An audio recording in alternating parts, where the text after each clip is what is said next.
กองเมืองเสิร์ฟตัวไรแสนละเสิร์ฟดี2-1เนาะ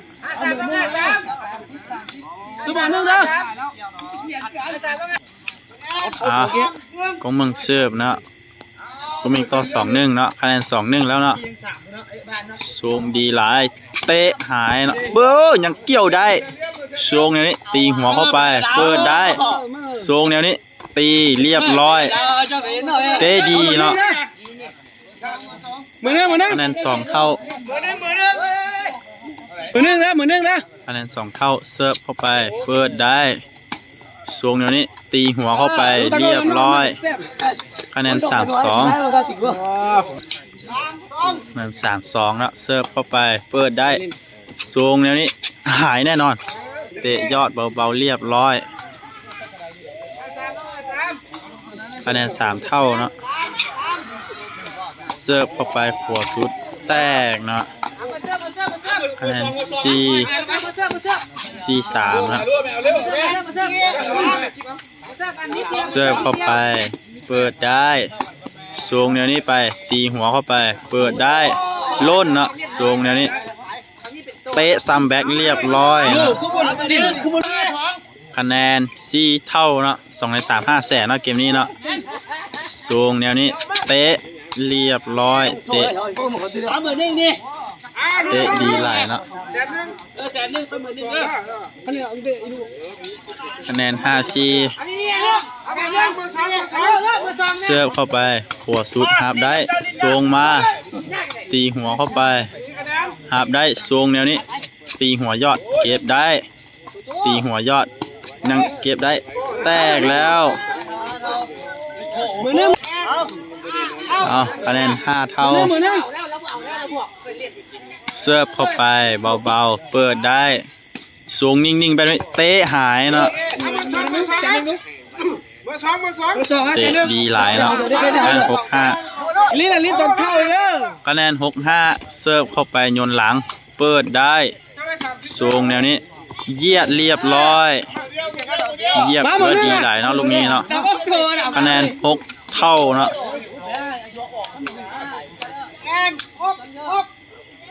เอาก็มิ่งเสิร์ฟเนาะเสิร์ฟยอดเข้าไปเปิดได้สูงนิ่งๆไปไม่เตะหายเกี่ยวบ่ได้เนาะคะแนน7-6เนาะ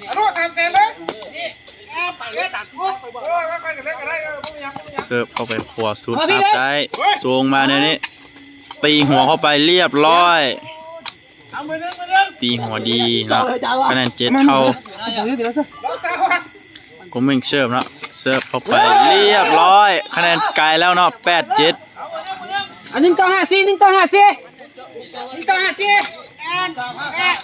คะแนน8-7เนาะเอาก็มิ่งเสิร์ฟเข้าไปบอลเก่าบอลข้ามเนาะลูกเสิร์ฟเมื่อกี้ผิดนิกเรียบร้อยเลยเนาะถือว่าเสิร์ฟดีหลายเนาะ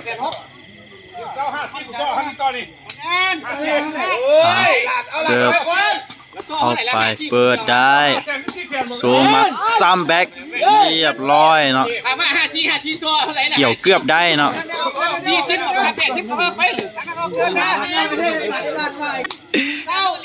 คะแนน9-8เสิร์ฟยอดเข้าไปเปิดยังสูงมาได้เนาะเตะเรียบร้อยเตะดีหลายเนาะโคตรดีเลยลูกนั้นเนาะเสิร์ฟดีแต่ว่าเขาจะเอาลูกฮับดีกว่าเนาะเสิร์ฟเข้าไปอ้อคะแนน9คะแนน10-9เนาะเสิร์ฟกูมิงเสิร์ฟเข้าไปกลางเปิดได้เปิดนิ่งๆสูงนิ่งๆแป๊บเตะเกี่ยวบ่ได้เนาะเตะดีคะแนน10-10เนาะ10เท่าเนาะเอาเสิร์ฟเข้าไปขวาสุดเปิดได้สูงแบบนี้ตีหัวยอดเบาๆยังเปิดได้สูงแบบนี้เตะบอลข้ามเนาะเตะข้ามนี่แล้วเลยเนาะลูกนี้สูงงามหลายเนาะคะแนน11-10เนาะลูกเมื่อกี้คำเตะข้ามนี่แล้วเลยเนาะเสียดายเตะบอลข้ามเว้ยนอนบอลลับคืนนี้นะโยนหลังเข้าไปเปิดง่าย สูงขึ้นส่งโล่นเนาะเปิดได้สูงมานี่ซับปัดคอเรียบร้อยคะแนน12-10เนาะเอาเนี่ยได้บันเดียวเกมเนาะ12-10เสิร์ฟเข้าไปเปิดแตกแล้วเรียบร้อยเนาะเกมที่1กุ้งมิงเป็นฝ่ายชนะเนาะเอาคะแนน0-0เสิร์ฟไปยังเปิดได้ตีหัวเข้าไปเรียบร้อยคะแนน1-0เนาะกุ้งมิงเสิร์ฟมาเข้าซ้ายเปิดดีทรงดีตีหัวเข้าไปเรียบร้อยเสิร์ฟเข้าไปซ้ายสุดเปิดได้ทรงนี้ตีหัวเข้าไปเรียบร้อยท่านโดนอะไรปุ่มกี้อ่ะคะแนน2-1เสิร์ฟเข้ากลางมาเปิดดีทรงแบบนี้บ่มีเหลือเนาะเตะหายคะแนน2เท่าเนาะเสิร์ฟเข้าไปออกเนาะ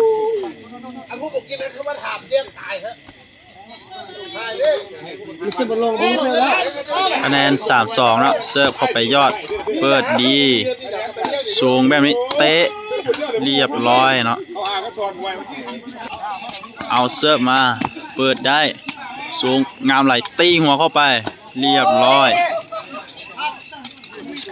คะแนน4-3เนาะฝั่งนั้นคนหลายเนาะบางกล้องเนาะเสิร์ฟเข้าไปเปิดดีสูงอย่างนี้เตะเรียบร้อยเตะเลี่ยมเนาะเขาสว่าจะเติร์กล้องไงคะแนน4เท่าเนาะเสิร์ฟยอดบอข้ามเนาะข้ามนี้แล้วเลยเนาะคะแนน5-4เสิร์ฟเข้าไปกลางเปิดได้สูงดีแบบนี้ยังฮับได้เกี่ยวเป็นเนาะเกี่ยวดีหลายเนาะคะแนน6-4ก็มิงเสิร์ฟเนาะเสิร์ฟเข้ากลางไปอีกเปิดดีสูงแบบนี้เตะเกี่ยวได้สูงอย่างนี้ตีหัวเข้าไปยังสูงมาได้เตะยังเกี่ยวได้สูงอย่างนี้ปัดยอดเบาๆเรียบร้อยคะแนน7-4เนาะเอาโกมิงเสิร์ฟเข้าไปยอดทับได้สูงแนวนี้เตะเรียบร้อยเนาะคะแนน5-7เนาะเอาเสิร์ฟเข้าไปหัวสุดทับได้สูงแนวนี้ซัมแบ็กหักเกี่ยวได้เนาะสูงแนวนี้เตะเรียบร้อย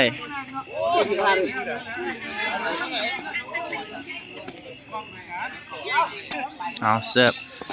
ออกนะคะแนน8-6นะกูมิงเสิร์ฟนะ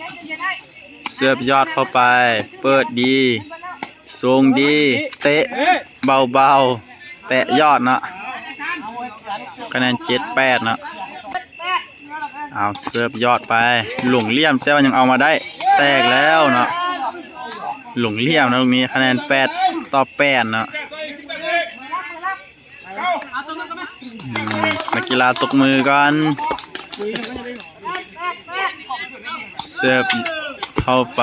เปิดดีเตะยอดบอลเรียบร้อยอีกเกือบได้เนาะเตะได้เนี่ยได้ลูกนี้เนาะ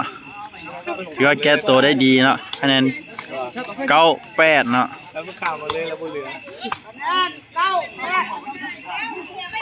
ก็มิงเสิร์ฟนะเสิร์ฟยอดเข้าไปเตะซัมแบ็กเกี่ยวได้เนาะมาเตะซัมแบ็กเข้าไปเรียบร้อยให้บ่ได้เนาะลูกเมื่อกี้นี่เนาะให้บ่เห็นคะแนน10-8กลายเป็น2ลูกเนาะเมงเสิร์ฟเข้าไปเปิดดีทรงดีตีเตะเรียบร้อยเนาะเอาคะแนน9-10เนาะเสิร์ฟเข้าซ้ายเอาหัวได้เตะยอดไปยังเอามาได้สูงอย่างนี้เตะหายเนาะ เตะดีคะแนน10-10เนาะสูสีหลายเนาะคู่นี้เนาะสูสีหลายคะแนน10-10เนาะเอายังได้2ลูกเสิร์ฟเข้าไปยังหับได้ยังเอามาได้ตีหัวเข้าไปบอลข้ามเนาะคะแนน11-10เนาะเอาเสิร์ฟคะแนน11-10เสิร์ฟขอสุดหับได้ส่งในนี้เตะซัมแบ็กเรียบร้อยเตะดีเนาะคะแนน11-11เนาะ11เท่าเนาะเสิร์ฟไปยอดเข้าไปหับได้ส่งแนวนี้เตะเกี่ยวบ่ได้ครับเตะดีคะแนน12-11บันเดียวเกมเนาะเกมได้บอเกมที่2นี่เนาะเอาคะแนน12-11เสิร์ฟเข้าไปไซส์สุดเปิดได้ส่งมาในนี้ซับปัดข้อเรียบร้อยเนาะคะแนน12เท่าเนาะเอาโกเมงเสิร์ฟ12เท่าเสิร์ฟเข้าไปขวาสุดเปิดได้ส่งแนวนี้เตะเรียบร้อยมีเกม3เนาะชนะคนละเกมเนาะเอาต่อเกมที่3คะแนน0-0เสิร์ฟเข้าไปยังส่งมาดีเตะยอดเรียบร้อยคะแนน1-0เนาะเสิร์ฟเข้าไปหัวสุดหับได้ส่งแนวนี้ตีหัวเข้าไปยังหับได้ส่งแนวนี้เตะเรียบร้อยคะแนน2-0เนาะคะแนน2-0เสิร์ฟไปเปิดได้ซับปัดเรียบร้อยคะแนน1-2คะแนน1-2โยนหลังเข้าไปเปิดส่งดีเก็บเรียบร้อยซับปัดหับได้เตะยอดเรียบร้อยคะแนน3-1เสิร์ฟเข้าไปขวาสุดหับได้ยอดเบาๆเรียบร้อยคะแนน2-3เอามิกเสิร์ฟโยนหลังเข้าไปอีกเปิดเตะดีเนาะคะแนน4-2เนาะ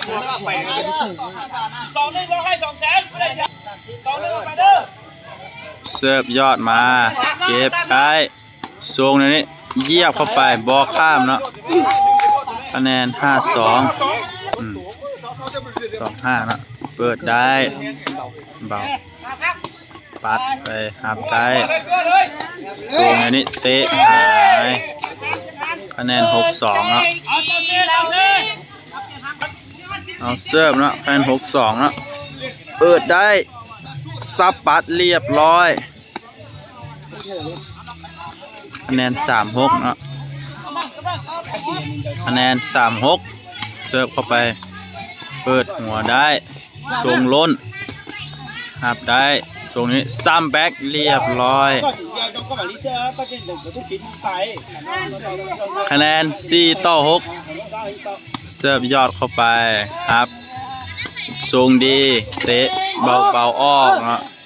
คะแนน5-6แล้วเอาแต้มเดียวนำได้เสมอเนาะเอาเสิร์ฟไปเข้าไปยอดบอลข้ามเนาะข้ามนี้แล้วเลยเนาะลูกนี้คะแนน7-5เนาะ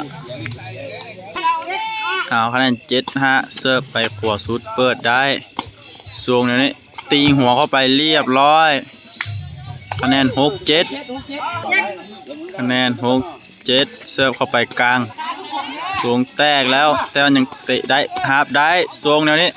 แตะทำแบ็กเรียบร้อย7เท่าแล้วตีเสมอได้แล้วมีปัญหาแล้ว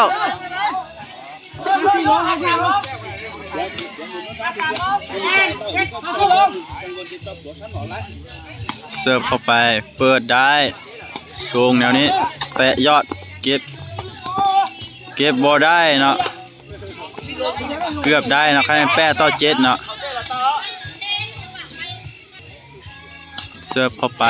เปิดได้สูงเดี๋ยวนี้ซับปัดไปบ่ได้แล้วเนาะคะแนน8-8คะแนน8-8เนาะเสิร์ฟไปเข้าไปกลางหาบแตกแล้วสูงไกลแล้วเตะเครื่องรอบดีเนาะคะแนน98เสิร์ฟโยนหลังเข้าไปเปิดดีสูงดีซับปัดคอเรียบร้อยเก้าเท่า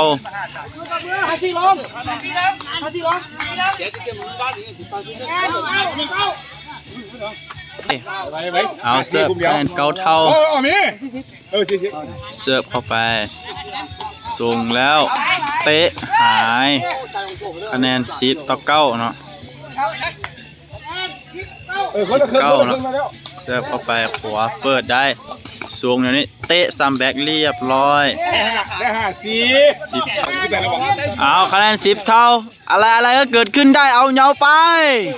ขวาสุดเปิดแตกแล้วส่งมาได้เตะเก็บได้ส่งมานี่ตีหัวเข้าไป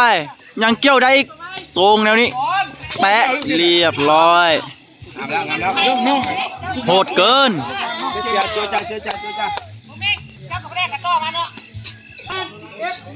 คะแนน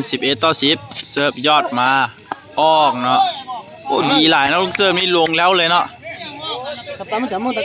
เอา11เท่าเสิร์ฟไปทางใดเนาะเหงาไปอย่างเดียวเปิดดีสูงดีเตะโอ้ข้ามโอ้มีปัญหาแล้วเอาไปมั่งเอาเห็นดี